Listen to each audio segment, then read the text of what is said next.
Nissan Z car was the brainchild of Yutaka Katayama, or as we know him, Mr. K. He helped bring Nissan to North America, and he was the head of the US branch here.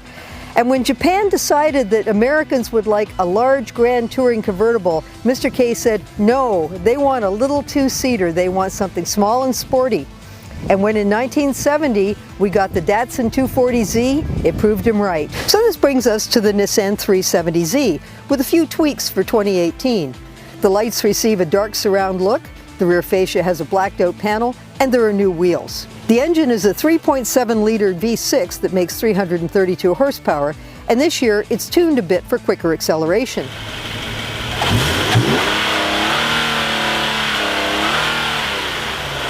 There's a new performance clutch in the stick shift models, but I have the 7-speed automatic. A stick shift would be more fun, but this is still a pretty slick unit. It has paddle shifters and it rev matches on the downshifts.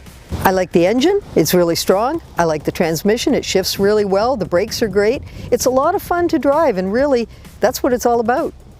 There are no electronic nannies in this car, which is kind of nice when it's a sports car and it's supposed to be all about driving. But at the same time, when the roof is up and the seat's there, you have an incredible blind spot over your shoulder, and having blind spot monitoring would be very helpful in this little car. The 370Z starts at almost $50,000. Mine is $55,600, which I think is a little bit too much for this vehicle, as much fun as it is. The interior isn't quite there for this much money.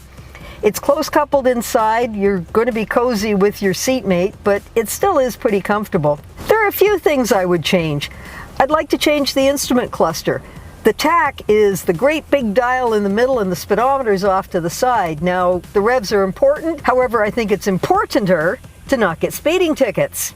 The original Z car was discontinued once before and brought back, but now this one is nearing the end of its life cycle, and we're not really sure if it's going to return. So, okay, it's expensive. You might just have a future collector car on your hands. For Driving.ca, I'm Jill McIntosh.